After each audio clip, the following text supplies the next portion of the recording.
Debout Congolais, unis par le sort, unis dans l'effort pour l'indépendance. Les forces armées sont en train de faire leur travail. La guerre contre les Rwandais, nous allons l'emporter. Tous ces territoires conquis par ce dernier seront repris sans aucune forme de négociation. Boza, le bienvenu à GCAM Télévision, fidèles abonnés, chers internautes. On appelle Sibino Matondo Mingi pour na boponi chaîne au GCAM Télévision. Merci Mingi pour la fidélité na bino pe.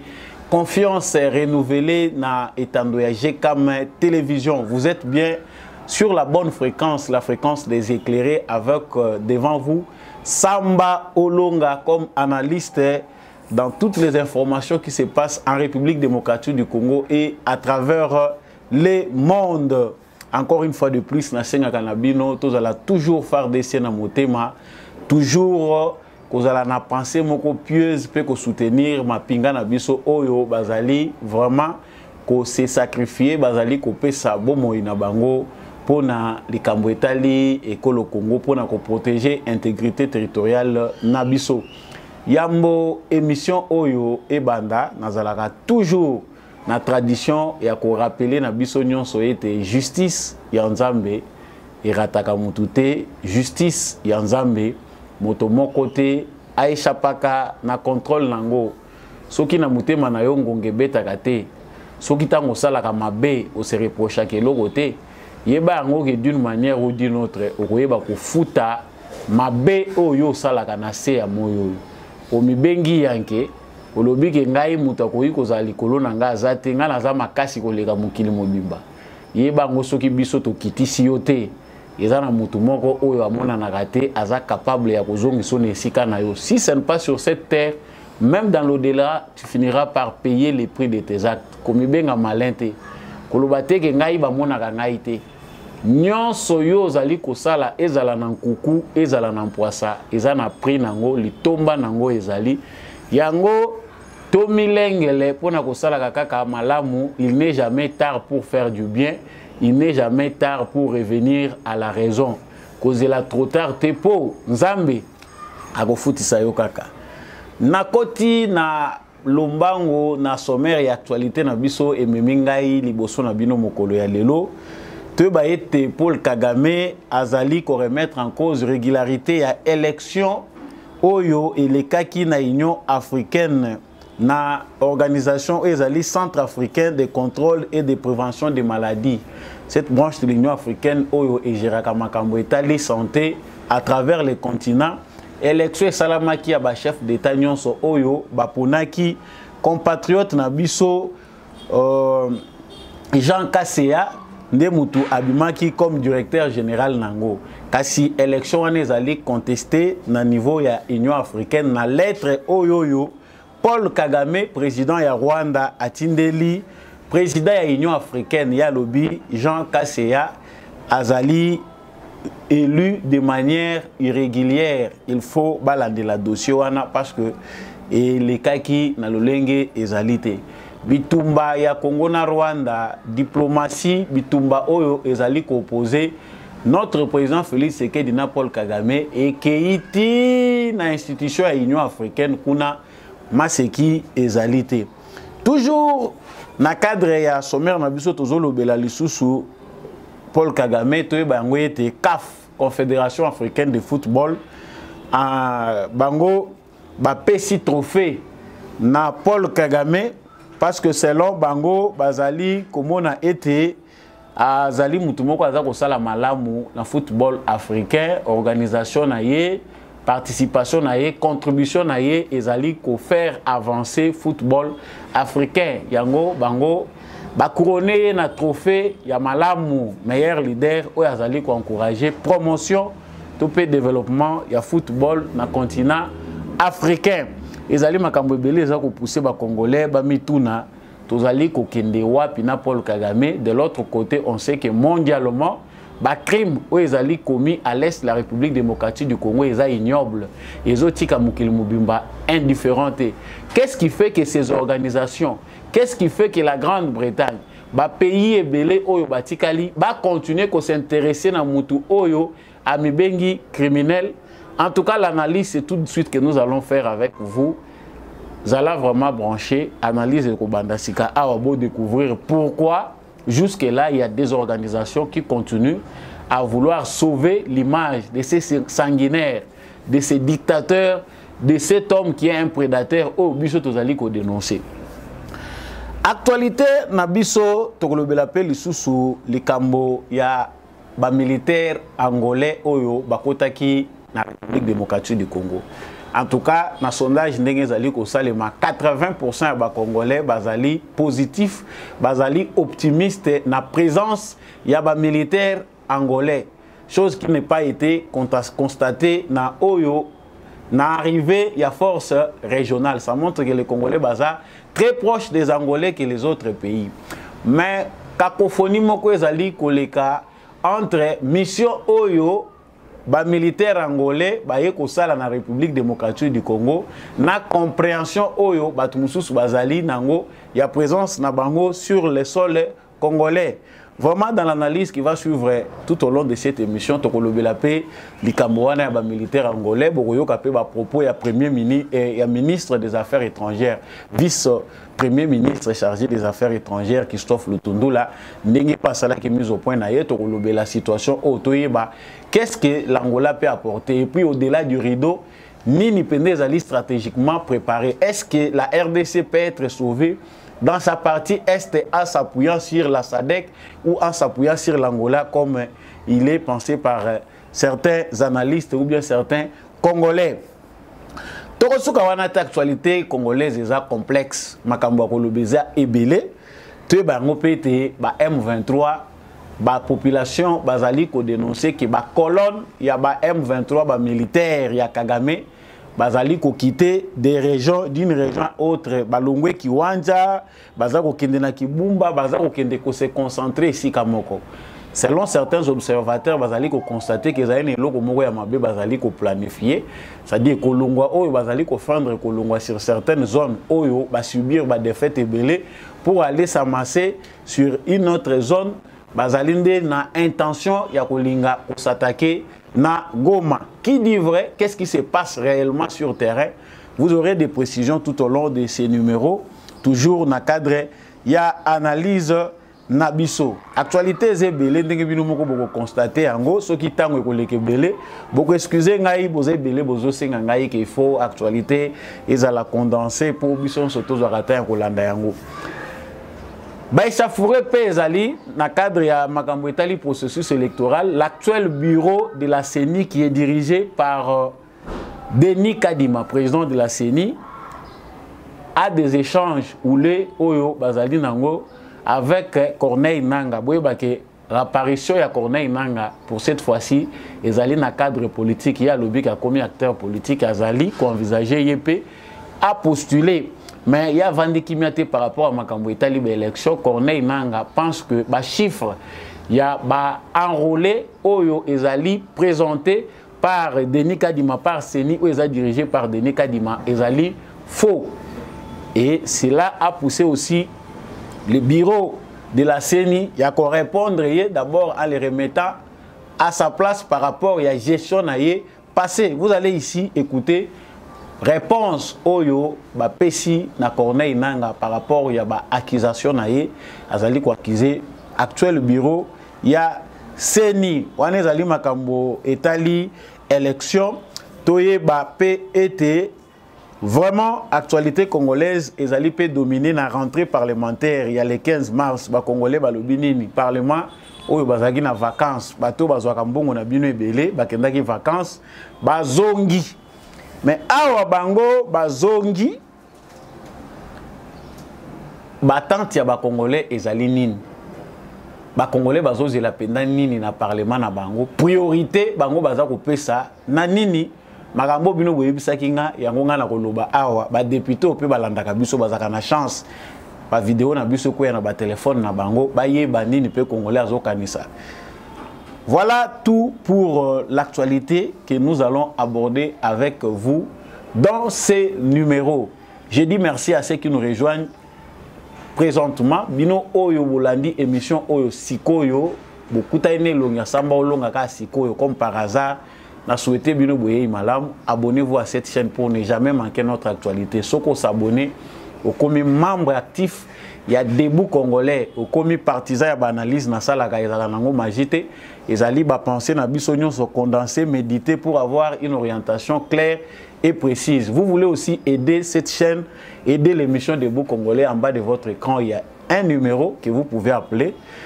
Et numéro on appelle ça n'importe quelle manière beaucoup ça la pour être Debout Congolais où ils ont vision il y a éclairer ba compatriotes et ba kokende liboso. Voilà. De retour na actualité na biso. Na kanisi sujet à liboso ndenge Nathalie Sakibino awa na sommaire ezali concernant mwana mboka Jean Kassia pour bayebiete. En tout cas c'est parmi des Congolais qui font la fierté, parmi tant de candidats qui avaient postulé au poste de directeur général du Centre africain de contrôle et de prévention des maladies. Ezali branche munene ya Union africaine ou esokipaka na makambo etali santé pour le continent africain.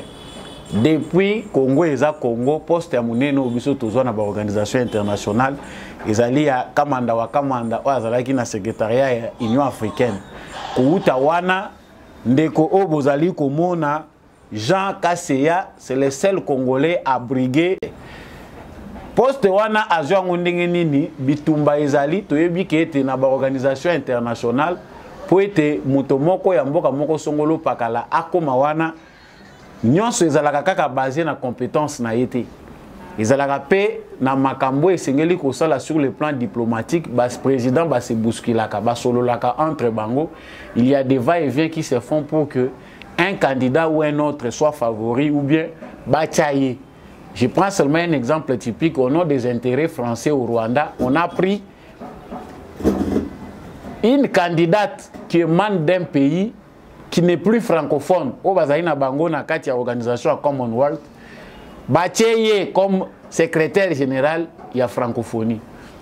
Ce n'était pas le choix de tous les pays francophones, mais il y a une orientation diplomatique, imposition à France, ne salagi qui a comme donc ça c'est un exemple entre parenthèses. Dans le contexte où Ezali Abisso, Jean Kassia a été élu par la majorité des présidents africains. Dans 180 quelques candidats au Bazagi na départ, Baï Koti Kala 2 et na 2 wana Ye Moutou Akilika qui favori. C'était aussi sous l'impulsion, la diplomatie du président de la République Félix Tshisekedi.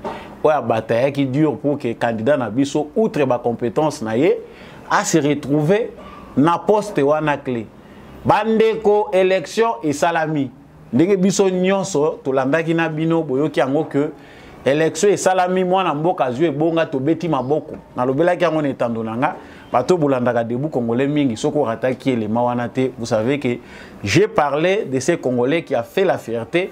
En tout cas c'est un poste oyo et honoré biso quand même depuis longtemps toza ko mona basangwa boyete soki Congolais zwe bonga moko mais si comme moko ya malonga to kobeta nde maboko parce que ça honneur na mboka na biso mais biso to kalinsa ki esuki nde wana bitumbesili komba oyo ezali ko opposer Félix Tshisekedi na Paul Kagame président de la RDC na président ya Rwanda et kei elongwe na sphère ya région na bango et kei ti na dimension continentale voire mondiale diplomatie.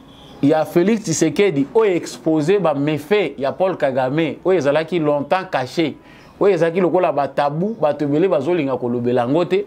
ils ont exposé dans toutes les organisations. Il n'est plus question de marcher à aller accuser Kagame ou qu'il est dans le couloir pour Kagame. Les médias en parlent, les Congolais partout sont réveillés. Bateau même quitter ce qui s'est passé réellement dans les conflits qui opposaient le Congo au Rwanda. Savent réellement que le vrai problème aujourd'hui s'appelle Paul Kagame. Mais lorsque la campagne Oyo ba Congolais Basali Kagame est poussée na bout et est très mal à l'aise, Aza obligé d'engager tout le bagage, tout humain a toujours un mécanisme de défense. Oui, ça la que ceux qui azali menacé à koluka forme nini ya koki ko résister pour survivre. na bundana po Kagame qui a maintenant une image négative partout dans le monde entier, bien qu'il y ait encore des prédateurs, des gens de mauvaise foi, oyo bazali ko appuyer na plan na ye macabre, plan na ye expansionniste, ya ko continuer copier Congo sous l'impulsion ya complot moko international, image na ye eza ya mabe. Alors pour sauver image wana, il faut asa la paix diplomatie na ye auprès des organisations. Bato ya collaborer na bango. Tout monde a dit que avant président ya Union africaine azwa ebonga na ye oya uti na Comores, voilà, les îles Comores. Ye tango azwa ebonga na ye, ils ont déjà prévu que bango mutu bakozwa. Kagame a dépêché rapidement son ministre des Affaires étrangères. Bomonaki yango tolobaki awa ke Kagame aza kolala lisusu te ayebi ke diplomatie Tshisekedi et bimisier et démystifier aza obligé à koma bitambola tambola, aza obligé à koma biloba loba. Et ce qui fait que Kagame aussi, chaque fois qu'il y a un changement qui se fait dans le continent, il fait le plus possible que Akima déjà mbangopo azala déjà en avance. Tout le monde a dit Kagame a tindaki ministre naye, basali o bango bakoye ko sala parce que l'intention c'est de vouloir corrompre la conscience du nouveau président de l'Union africaine, ou azali président ya Comores. Bazoye Assoumani, le nom Assoumani Azali, si je ne me trompe pas le nom du nouveau président ya Union africaine. Objectif ya Kagame ezalaki ke ba kotisa ye o ezali penser na bango o ezali orientation na bango. Et n'oublions pas que ce président là de l'Union africaine avait déjà aussi été invité en France par Emmanuel Macron qui suit de près l'Union africaine au bango ba komisa lokola saki na bango oyo basakani nango na époque ya Macky Sall, parce que tous les mandats de Macky Sall c'est la vision, c'est les intentions de Macron qui ont été appliquées par Macky Sall. Ceux qui disent que les Congolais, tout téléméla qui Macky Sall n'a mouté maman côté bango qui Macky Sall obéissait au droit et à l'œil. Il y a politique française où Emmanuel Macron a zako kamba en Afrique. Si quoi au Rwanda que tout le monde peut président Félix Tshisekedi a sali effort na diplomatique a quitté na Comores. A kutanina azali Assoumani pour lui montrer aussi peine au biso tozanango, difficulté au tozanango na région, il y a Grand Lac vis-à-vis il y a Rwanda vis-à-vis il y a makambo Itali Paul Kagame. Mais entre-temps, politique ya Rwanda c'est de vouloir corrompre, proposer et lo nini bango bakoyi ko sala. Comme azali na lobi na ye, il y a des gens qui résistent malgré les morts du Congo, malgré la violation intentionnelle. Il y a droit international au Kagame azako sala vis-à-vis à Congo. Il y a des prédateurs derrière politique où azako sala que communauté internationale azala indifférente vis-à-vis à makambozo le kana Congo. Donc on azako memabino li solo moulayi pour comprendre le côté makambo outi. Et comme Paul Kagame na Tshisekedi bazako beta na makofi diplomatiquement, ce qui oyaye oyo pa kodoka le kawana Tshisekedi pa le kiwana Rwanda a tikiti. C'est que les Rwandais ne veulent plus voir na poste clé na institution nyon sobisika Félix Tshisekedi azako bunana ba Congolais ba le kawana. Ba moni clairement que bazu bambanda. Total la malamu ndenge ba institution mondiale les a fonctionner ba organisation ya monde. Vous verrez que les Tutsis sont plus représentés que toutes les autres populations africaines. Baza na Nations Unies, na ba États-Unis, bazali, baza choué na Grande-Bretagne, na Canada, na Europe wana bango na bango. Na politiko basala ki ya minorité en Afrique, ndenge ba pesa ki bango. Manda na bango wana, ndenge ba appuya bango. Carte na bango basala ka politique ya vision expansionniste wana ya kolona bango partout, ba konza en Afrique oyo mobimba, surtout en Afrique centrale les ala bango et salma ki uta likolo. Maintenant, Kagame est toujours en train de recourir à ce même système-là. À Kangami Nango, à Zako Bunda. Si vous vision peut Félix Tshisekedi a Nango ezali que non. Biso totikali si matango molai. Et singeli biso peto zala na ba Congolais oyo toza ko appuyer bakota pe na babisika wana nyonso Congo pesa la représenter, chose que Kabila n'a pas faite à son époque. Le Congo était sous-représenté. Yangonde et pesi Kagame libaku atali amoni que diplomatie a Tshisekedi réussir na salanine, il faut na créer complication. Boyebi que outre ces contentieux oyo Kagame azali ko créer na RDC ya makambo etali élection oyo azako benga irrégulière ya Jean Kasseya, toza le sous na dossier mususu oyo eza na Union africaine oyo Kagame afundi lisusu Congo ke na sommet ya CEAC oyo et salemaki awa. Le Congo avait empêché, le Congo a refusé que le Rwanda puisse participer. Totalement au niveau conflit où ils ont comme. Donc Kagame azana katia ko luka mazita wapi ya ko diembela parce que monike tout le monde est en train de chercher à l'abandonner. Les choses deviennent tellement compliquées qu'il n'est pas question awa ya ko lakisa mutuke wapi vérité. Bato batikali baza ko insister derrière Kagame, en tout cas dans le langage simple, Congolais, ce sont des sorciers. Parce que face à la vérité, Moutounion soit Kimaka. Vérité, ce qui est bimi éclaté au grand jour, va disparaître. Mais résistance, il y a un modèle, il y a un monanate. Oh, toujours mona que vérité, bimi, il y a un massacre, il y a un million de morts sacrifiés à l'est du Congo à cause du matérialisme, à cause, il y a qu'on s'enrichir. Mais bato baza ko continuer ko s'entêter nango. Et Kagame s'entête et comme il rôle à rempart na ye, il doit multiplier des dossiers à kokufunda nango Congo. Abandaki liboso, les tout ils sont menacés au Congo, il y a des populations rwandophones au Congo qui sont menacées et ils sont là-bas et comme il rôle à ye, aza obligé à intervenir. Alongo wana aza ko multiplier. Vous savez tant de dossiers comme ça que Kagame est en train de chercher pour na ko salaka. Avant de sa point oyo na pesa pe ba situation mususu, il faut to continuer nango na cadre oyo ya makambo eza ko lekalelo.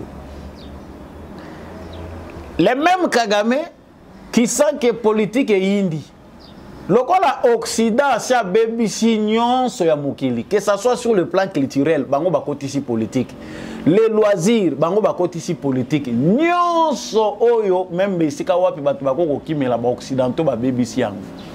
Pour tout le monde a un instrument nini bango baza ko utiliser ceux qui balingi ba soutenir yo même ba organisation wana nyonso eza lokola indépendante eza nango na bango na maboko na bango na lobaki na émission elekaki ke FIFA azali ko organiser sommet na ye 36e sommet na ye conférence nani congrès pardon ya FIFA baza ko organiser ngo na Rwanda. Pourquoi le choix du Rwanda? Pour na nini ba poni ba ya ko saela ngo na Rwanda? Objectif ezali nini, c'est-à-dire quelque part bazali prêt ya ko sauver image ya mutoyo eza déjà sali na monde entier, ça même pas sali mais eza déjà connu na monde entier.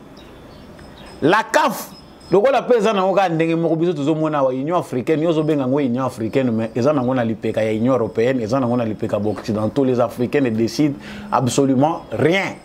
Basala kana bango eloko mokote ndenge pe toza ko mona CAF, Confédération africaine de football oyo racisme eza makasi kuna na kati kuna mindele nde baza ko kambango tozo benga ngo CAF. Nous sommes en Afrique mais mingi bato baza na mot à dire ba s'imposer kuna makasi ezali bato ba maghrébien.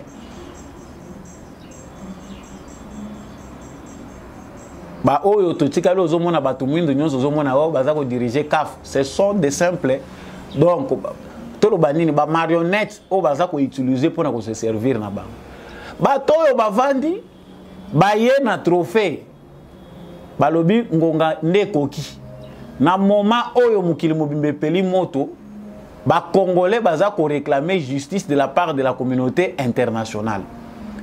Est-ce qu'une institution comme la CAF, une organisation comme la Confédération africaine de football peut ignorer l'actualité jusqu'à point que dans un moment précis, où image de Kagame ebani mukili mobimba que c'est un criminel? La campagne s'amplifie, conflit mondialement, Conseil de sécurité a saisi partout. On est en train d'acculer cette personne-là, Azako agressé pays à Batou. Il est à la base des massacres, des millions de morts au Batouakoufi. Et il continue à agresser jusqu'à maintenant. À la base, il y a déstabilisation. Il y a la République démocratique du Congo. Kaf Baye, ndenge bozako mona moi vidéo wana. Kaf Aye, azali ko remettre trophée Kopé Sango na Kagame. On va lui donner maintenant un trophée Balobi, leadership, organisation à Malamou. Il est en train de soutenir le football africain. Azali ko pousser football na émergence. Tout moni musala azo sa la contribution na yeza munene ya ngoto yo kopé ce trophée. Franchement, j'ai choisi ce sujet parce que ça fait très mal, ça énerve. C'est pour vous énerver davantage. Que biloko nyonso biso toza ko luka. Même football toza ko luka pour la distraction qui équipe nationale est bêta. Tout est bâclé. Nyonso ekangami na politique. Donc il faut que to fongama politiquement pour tout le monde clair na makambo nyonso. Donc ça montre ici que le football au biso toza ko tala lokola simple loisir ezali instrument na maboko na bango baza ko se servir pour couronner les détruire l'autre. Et ça, instrument na bango ya kosa la politique. Football ezali ko sangisa batu ko rassembler batu à la base ya kimia. Bato pe bazaki na bitumba na bango na politique bako kokuta na pe bazako seka na football wana et pesi pe bato mwa esengo. Eza lelo instrument oyo ba capitaliste bazoko utiliser pour na ko détruire nango bato. Donc concrètement on comprend que Kagame trouve un nouveau rempart. C'est dans la Fédération internationale de football en association. C'est dans la CAF. Lokola Bazaï, Nasima ya CAF wana Nasima ya FIFA, ce sont des hommes d'affaires. Ba multinationales. Bato bazako financer ba équipe nyonso wana bozako mona ya bambongo ebele, ils sont là derrière avec leurs entreprises. Koto yo bazako bomisa bato, koto bazoya ko tshaba mbongo na ba football, balo bozo mona ya kitoko wana, mbongo yo ba millions ezako bimaka o publicité wa entreprise telle ezako financer, ezako wuta na ba société wana. Ces sociétaires là parmi lesquels des Français, les Anglais, bango lokola mutu bazana à la tête ya FIFA simba mingi na bango les Anglais. Branche wana bazako continuer ko appuyer Kagame aller. Bake ko tshalo boko na FIFA. Kende kuno kende ko soigner image ya mutu wana. Donc pour étouffer tout ce que nous faisons ici, pour soigner l'image de Kagame, on doit faire ce qu'ils viennent de faire. Faut pas kende ko couronner balakisi aza bon leader, organisateur. Moutou a besoin de football et évoluer. Football et kende liboso en Afrique. À la base, il y a déstabilisation à partir de Congo. Vous savez combien de millions de jeunes, combien de milliers de jeunes qui ont ce talent-là, il y a football, où il y a détruire dans l'Est de Congo. J'ai ouvert ce sujet, chers frères congolais, chers téléspectateurs, pour tout comprendre les dimensions du Bitumbe Komi. Ce n'est pas facile. Tant que vous avez des commentaires, tu sais que Diazo sale le côté, tu sais que Diazo bunda. Bon, on va voyager à Salaka. Ça ne répond pas au doigt et à l'œil. Non, il fait son travail. C'est lui, le premier diplomate de la nation. Mais il faut que les Congolais comprennent les enjeux de l'air. Ces gens ne nous laisseront pas tranquilles. On peut résister. Ezali Lisangana Bango, tous ces escrocs du monde, ces mafieux-là, derrière les multinationales, Basangani Balobi, Niet, Kagame doit encore vivre. Et on va préparer, soigner l'image. Donc, organiser la Coupe du Monde et ils sont prêts à le faire. Parce qu'ils obéissent aux ordres de l'entreprise na bango ba multinationale na ba loge na bango oyo ezali kotinda bango basala kamabe. Nous l'avons dit, hein? Nous l'avons dit, mais ce qui est important, il faut que les Congolais soient debout, que notre diplomatie soit debout. Oyo Kagame azako sala ke ba annuler l'élection yandeko congolais na centre africain de contrôle de prévention des maladies. Ça c'est une honte. Ezali soni soki Kagame a commis la rempart combattre des citoyens congolais partout où ils veulent se représenter. Et la kisi penda ka commis na suka. Parce que ça les mène nulle part.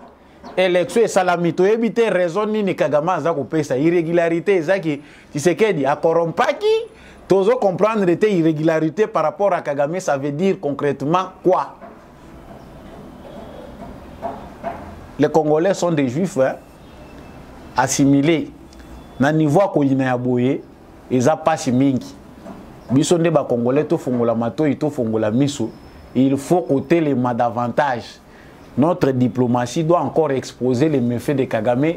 Il faut et continuer kosalama. Biso toza ko mituna bango baza ko sala ndenge nini pour voir na bango et s'entendre kuna et ils sont là les résultats d'un complot international. Les Rwandais, les Tutsis ne sont pas si organisés que vous le pensez. Baza boye intelligent, ba préjugé wana nyonso na étiquette wana bozo coller bango eza ya bangoti. Ils sont juste l'émanation d'un complot international. Les puissants de ce monde, occidentaux, ils ont planifié pendant plusieurs années ce qu'ils ont exécuté en désordre. Chers frères congolais, vous aussi, vous êtes capables de le faire par la voie de la raison. Mais vous aussi, les massacres de vos frères et sœurs, partout, na faute na bango. Faisons la liste, parce que je suis en train de chercher à trouver liste comme complète. Combien de Tutsis, pour ne pas parler de l'époque de Joseph Kabila, époque seulement, il y a Félix Tshisekedi, combien de Tutsis qui étaient dans l'armée ont fait défection pour rejoindre des rébellions? Combien de Tutsis qui étaient dans la police ont fui pour rejoindre les rébellions? Combien de Tutsis sont arrêtés comme des traîtres? Bato bazali kote kekolu. Bakangi bango, ceux qui mwagashushu, c'est une simple illustration. Il est cerveau moteur bien sûr, mais ils sont comme ça.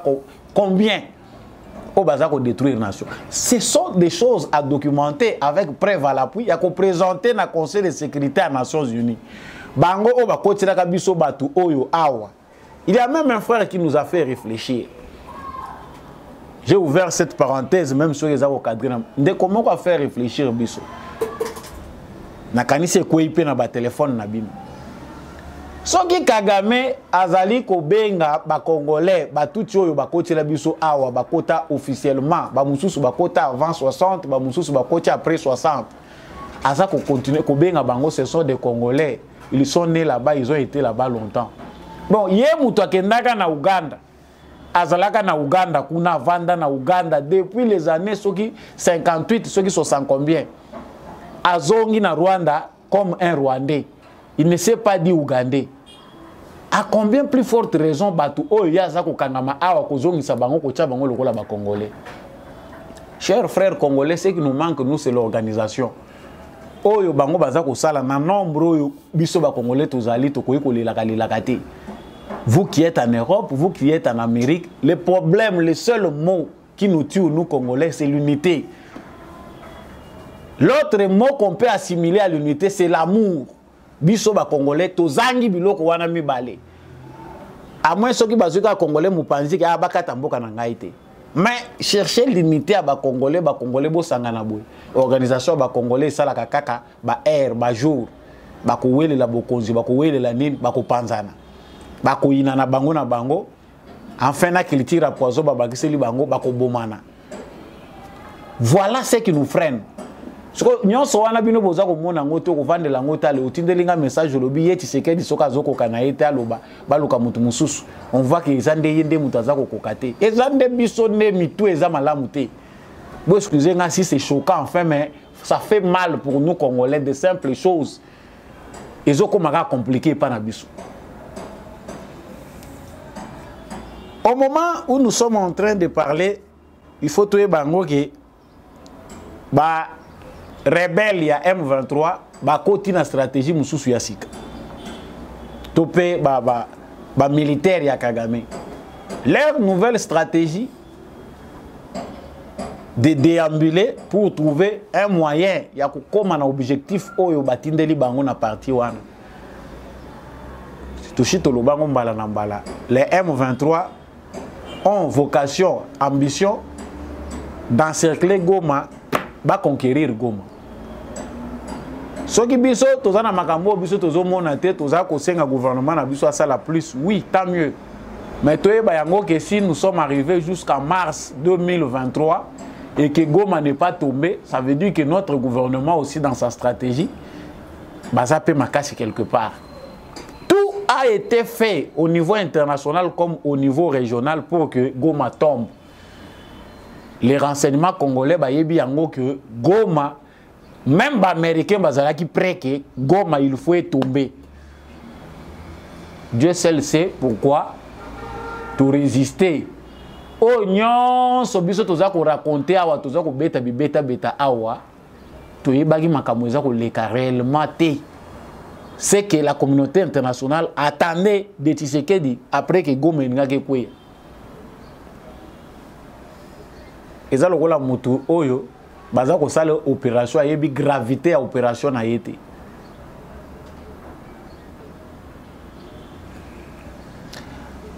Ba terroriste ya M23 balongwe na kiwanja bazo kende kibumba. Ba mususu bazali na tongo bazo kende bwiza kishishe. Bango nyonso bazo kende kibumba bazo ko se concentrer place moko. Mituna botuni ngai bakei ko se cantonner selon agenda oyo bapesa ki bango ou bien baza ko luka stratégie mususu. Ce qui est vrai, ezali que les pressions sont multiples. Outre bandoki oyo baza ko linga ko freiner processus oyo eza clair. Parce que quand c'est établi au niveau du Conseil de sécurité, au niveau des Américains eux-mêmes, au niveau des Européens, officiellement que les Rwanda agresse le Congo, il faut que la communauté internationale agisse. Ça, c'est dans le cadre du droit international. Il n'y a pas de débat là-dessus. Et nous avons observé pendant plusieurs déclarations, dans plusieurs ultimatums, États-Unis, France et tous ces pays-là balancé ultimatum na Rwanda pour retirer les troupes na bango. Jusqu'à un point où il arrivé à la conclusion que non, il faut établir un calendrier sur base de la recommandation à Nairobi, na Luanda, M23 base à la cantonner quelque part pour désarmer bango. Et ça n'est pas comme comprendre. C'est vrai, l'opinion est ébellée. Mais ici, j'aimerais bien qu'on réfléchisse ensemble. Parce que ceux qui ont pêché le rôle de par message, là où il y a des doutes, on donne toutes les possibilités. Et ça, parole d'évangile. Ce que nous devons savoir sur le terrain, c'est que bataille Oyo est menée entre Batu Oyo, Bazali dans les droits. C'est-à-dire tous les États reconnaissent officiellement que le Congo est agressé et qu'il faut que ça s'arrête. Dans l'ombre, il y a ces malfaiteurs ou un groupe Yabatoyo, Bazuba Organisation mondiale en otage, qui veulent que cela continue, que la communauté internationale se taise. En tout cas, franchement, selon l'histoire na Otoyebi, les droits sera dit d'une manière ou d'une autre. Le Congo va se prendre en charge, mais au moins le monde ne sera pas à genoux devant une telle injustice. Il y a un défendre quand il y a droit, et les Américains et les Européens sont obligés de trouver une manœuvre pour que Kagame récupère ses enfants. Sinon, le droit international est mort. Notre armée doit être seulement très prudente. D'ailleurs,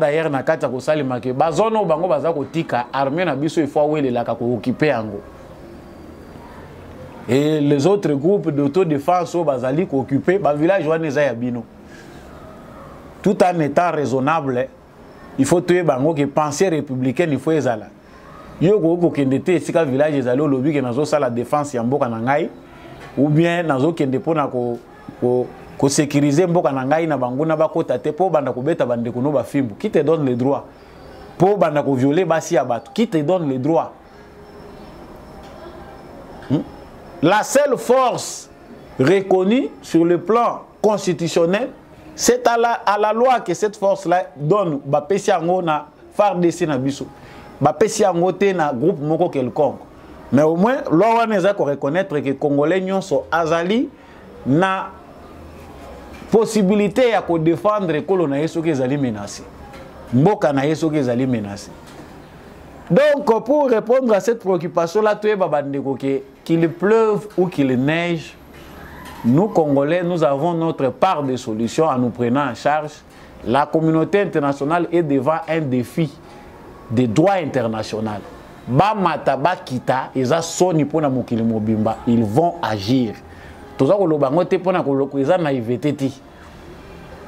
Mais dans la majorité des cas, ça finit par terminer. Toyebi qui sera le responsable ou va représenter dans le monde entier, ça sera Kagame. Donc, en quelque sorte, malgré l'union sur Bazako Sala, les politiques là, Bazana Bango, Toyebi politique ya monde ndenge za ko fonctionner. Ba politique wana bazalo ko la bana bitinda ya bato ambongo. Bazako sakana na bango na scène politique. So bato wana mbongo balobi te biso to lingi bo moni ba politique ba yeba changer langage tantôt ba yeba beti boy. Mais ils ont la vérité. Ba yebi am. Donc le M23, selon certains dire bazako loba que baza koya pour encercler Goma, ba ko attaquer Goma, ba créer à son moko final ba tomber na Goma. Goma est sous facile à prendre été. Eza assurance tenga na zako pesa bino menga na zako lobaka unga pena lobby. Eza facile ils sous à prendre été. Si ils ont pris Goma dans le passé, eza te que les lopé eza kaka facile à kozango na ndenge bazako kanisela wana. Chaque jour qui passe, il y a un traître qui tombe dans le filet. Il faut toyer bako sosolango. Kutu tango tozako lobalikambo ya traître. Il faut toyer bango que haute cour militaire s'est déclarée compétente. Nalikambo ya kosambisa député wana toyokaki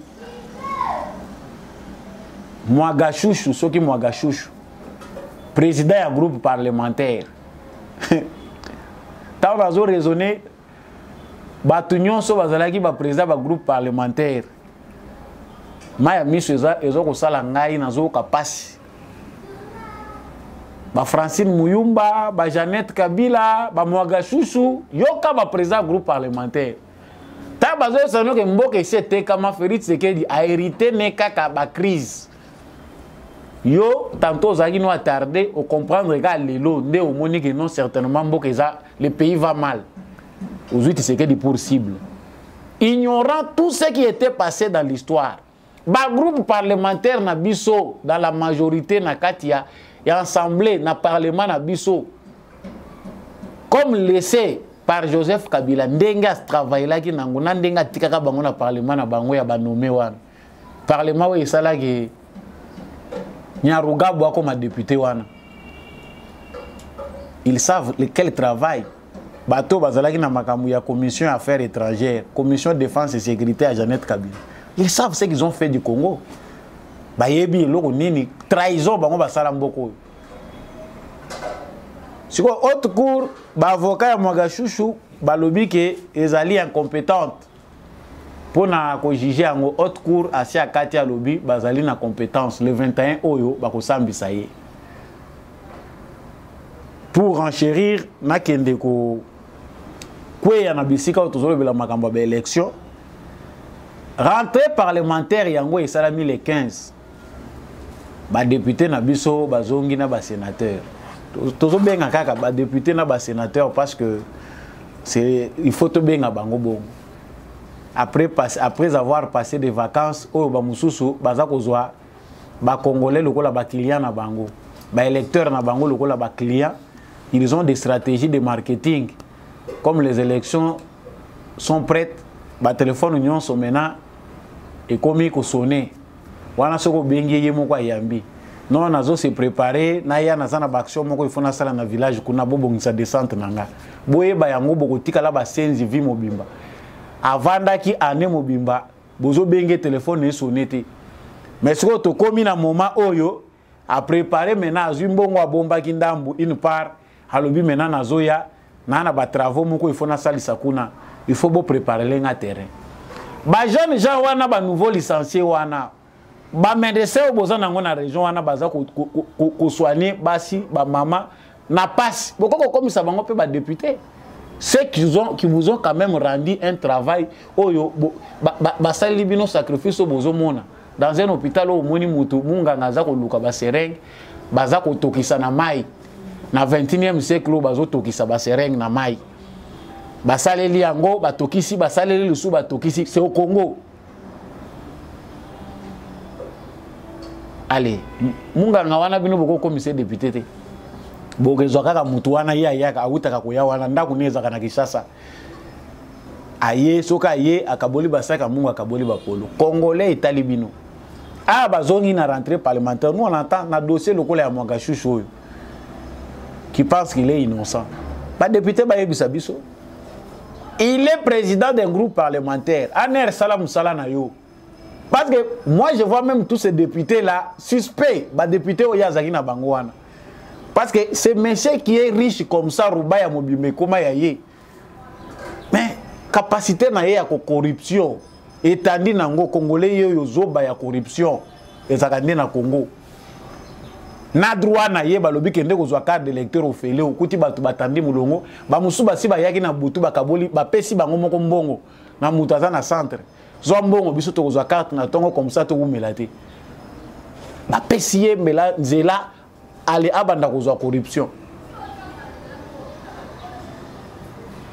eza pasi biso toza koloba po ya biso eza koloba soki bondimike totikala bazo balibela na législative ekoya bomona subi longyo et se répéter vous avez vous-même le pouvoir mais pour na likambo etali Mwagashushu recommandation ya ngoyo nous ne sommes pas dans les services mais il faut que nos autorités ba instance na biso judiciaire yebake muto yo bino bozali ko détenir azali élément moko très dangereux tant total ka ndenge basambisela ka bato pa na biso omoni na ndenge bazoya ko présenter tout monde on dirait système na biso pénitentiaire c'est le système le plus doux de la planète na contexte lokola oyo so total ndenge ba criminel bazoza la traiter nous avons vu une fois ici un criminel ADF baza ko kangaye oya egorija bato aza ko kata bato mitu mais autant les formes baza ko memaye c'est comme si baza ko mema muninga na bango ba matine na moto ata menote te na maboko ba vandi na yepe na katikati mais il y a une légèreté quelque part il faut que des dispositions soient prises pour bato mutuana na ba proche na yeba za la suivi de près renforcer la sécurité ya mutu ya modèle wana to boyi tous sous ba mauvaise surprise. Les réseaux est tellement long que certaines informations qui nous parviennent ne peuvent pas être publiées comme ça. Réseau eza moulayi na Kinshasa réseau Mwagashushu eza pasi biso ba congolais biso moko ba victime biso moko ba bourreau. Nous avons dit par yanga vérité kaka yangwana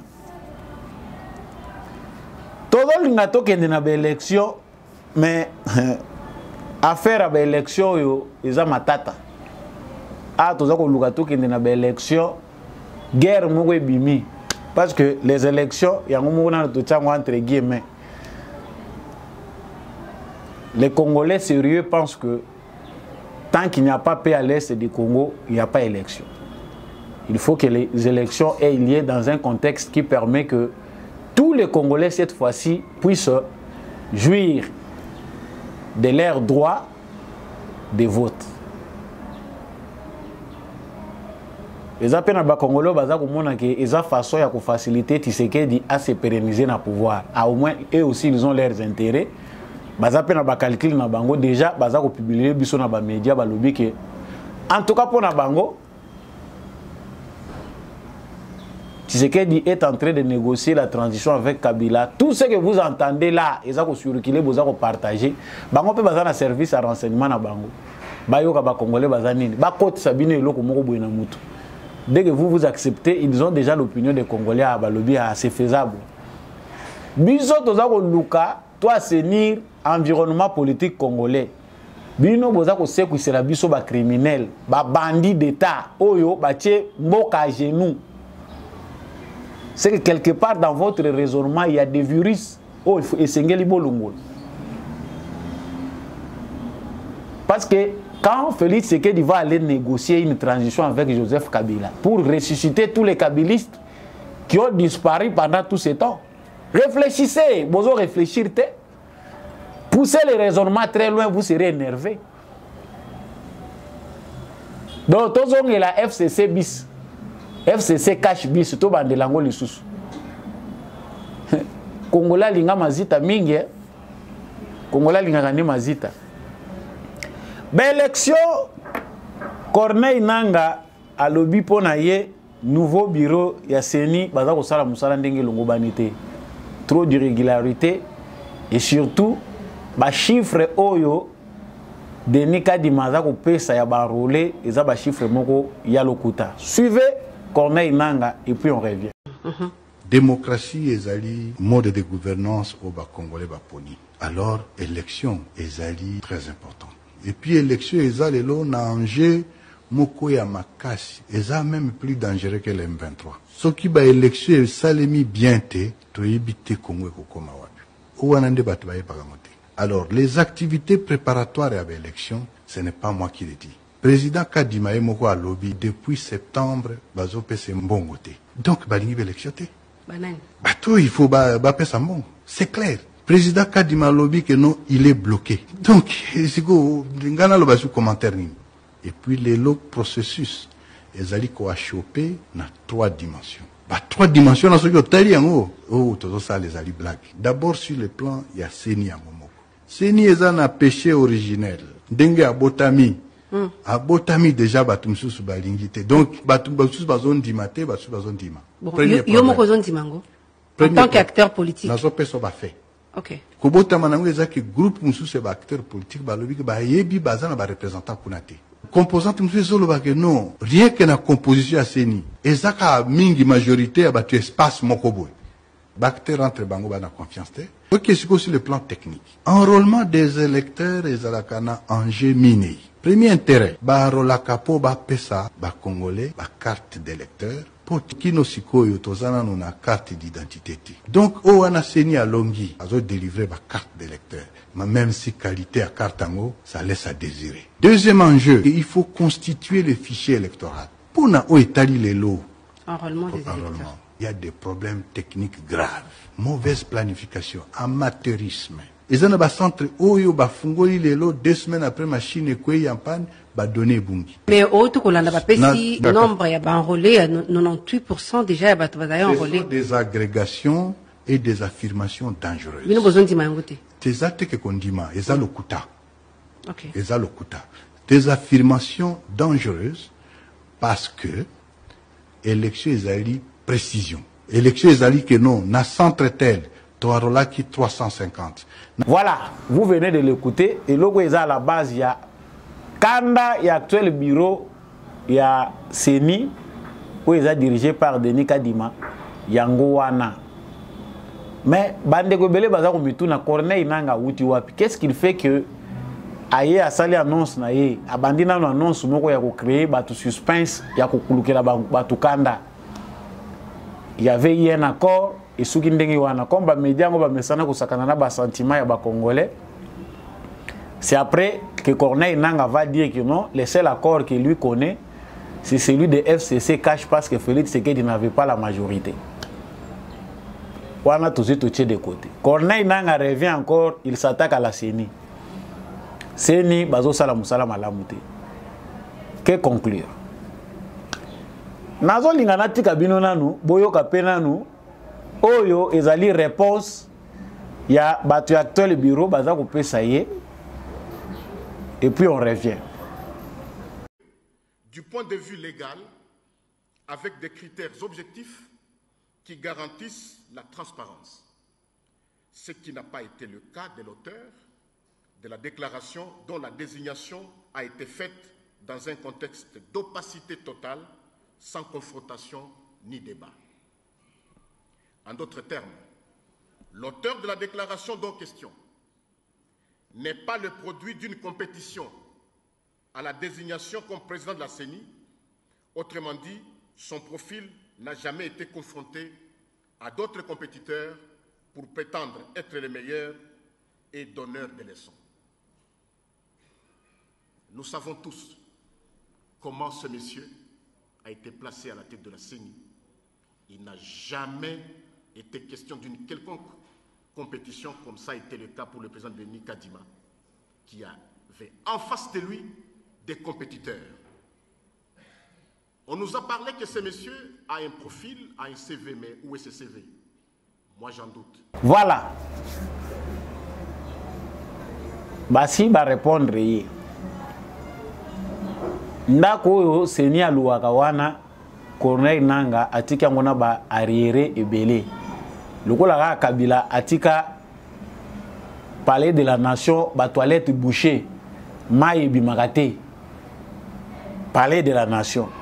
Ndenge pe Corneille Nanga atika ba installation sanitaire ya seni atika na ba nyongo ba arrière il faut kufuta.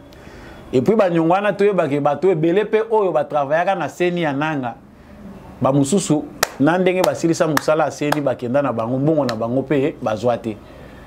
C'est le bilan oyo nouvelle seni pe baza ko préparer ya catastrophe ya organisation ya Nanga. Bon, mettons un peu de côté pour to kolobake bango bazwaki tango ya ko répondre na Nanga pour abimisi vérité ou banda kalawana bazaki na vérité ba préférer ki ba bomba. Ce que nous devons savoir, Corneille Nanga ne paraît pas comme ça, comme par hasard. Corneille Nanga est un élément de Joseph Kabila. Agissement au union sotoza ko mona na Corneille Nanga ezali ko uta na laboratoire ya Kabila yemoko. Il faut créer des tensions, il faut créer un débat. Corneille Nanga zali quelque part comme moko ya ba porte-parole ya pensée makanisi ya Kabila. C'est une pression de Joseph Kabila. Corneille Nanga azali ko la politicien moko kabiliste. Ce qui m'a propos na ye ezokenda ke politique aye ko tout a wazongi boye. Non, aye lokola politicien te na kazaka wana comme par hasard te. Na kati ya laboratoire ya Kabila batu baza ko se vider chaque jour. Il doit ressusciter bateau union soit travailler qui na bango o bakoki ko aider ye na survie politique waza ko luka. Comment quelqu'un qui a mal géré peut kubanda ko s'attaquer na ba mususu lobby ba chiffre za yango te mais ba chiffre yango ce qui tozongi pe pa na yo ba chiffre yo présenter ki biso nde zaka ya bien pour ne pas commencer seulement ya awa. Yango toza ko lobelo ko moko est très important. Cette justice transitionnelle au toza ko luka, il faut normalement accélération ezala na niveau ya ministère ya justice, na niveau ya président de la République. Batu mususu batika ko tia makele na Congo. Justice na biso etika théâtre, il doit y avoir des gens oyo comme ils n'ont pas le courage de prendre leur retraite politique.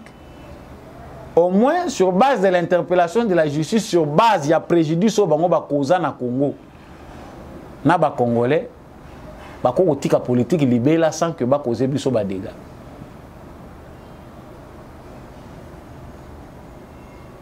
Nanga fait son travail, le travail pour lequel a créé. Joseph Kabila tikali ko zwana écart d'électeur té parce qu'il n'y aura pas élection, il est peut-être mieux informés que nous autres. Moi, si n'avais pas malgré les autres, tout le monde n'a côté pas les cartes d'électeurs. Ils sont très bien informés. Franchement, moi je parie même que après Félix Tshisekedi, celui qui est aussi mieux informé sur les affaires du Congo, c'est Joseph Kabila. Parce qu'il y a encore des gens, Oyo, Baza, même autour de Félix Tshisekedi, dans le gouvernement et ailleurs, baza prêt à informer chaque moment na ba raison na ye akala travailler kana. Mais Joseph Kabila autant que à cause de la kakana nous dans la nature nous connaîtrons des problèmes sérieux, même insécurité bere toza ko lelaka oyo base nango ezali kaka mbongo na biso ba piyaki biso yango ekomi ko boma bandeko na biso na kwa mutu yango eza ko boma bandeko na biso na Katanga. L'insécurité a un nom, Ezande Batouana. Nous l'avons dit, chers téléspectateurs, Nakanisi, Pona Lelo, émission Nangai, émission Nabino, émission Nabiso, et Soukinde Obewana. Tina Nangai, Ezalaka ete biso nyonso, tous à la éclairé. soki lelo toza ko sosola maïza ko leka na mboka na biso pas poto ça la polémique mais poto yeba ko se prendre en charge peut jouer rôle na biso en tant que souverain primaire na kanisi que l'objectif sera atteint. So il pas analyse nangé c'est pelicioté, on reste congolais, on est ensemble. C'est dans l'unité, dans l'amour que nous allons reconstruire notre très et cher beau pays. J'ai dit merci à l'équipe technique qui m'a accompagné, Ndekombi Achako. Merci mingi na apôtre Gérard Kabea, merci mingi na maman Thérèse. Je remercie beaucoup l'homme de la vérité des urnes. Beaucoup n'angapé yami balé bimité nazoye baté pourquoi. Jean-Louis Timbalanga. Merci mingi na monsieur Boniface Mpunga, monsieur le maire. Je remercie maman Bilonda, maman Lisette Mombendou disparu dans les réseaux sociaux mais toujours sur la société. Et tous les autres membres des Debout congolais, notamment Bastin Kimbamba, l'élu de Gungu, na Pesibino Matondo Mingi. Continuez à suivre Debout congolais. Partout où vous trouvez à travers le monde. Bon, mais ma drapeau est RDC toujours l'écolo. Soyez fiers d'être congolais. Et ça, bénédiction. Ceux qui nous ont à ça, qui osent à la congolais, zala fier nango. Il y aura un après tout ça. Après le malheur, il y a aussi le bonheur. Ceux qui peinent au goûter à vinaigre et tout, vous voyez que miel les arapés qui toko. Er moko pe moi bololo, er moko pe moi soukali. Et ça, ndenge nature en les biso. Ensemble, nous vaincrons. Je vous dis au revoir.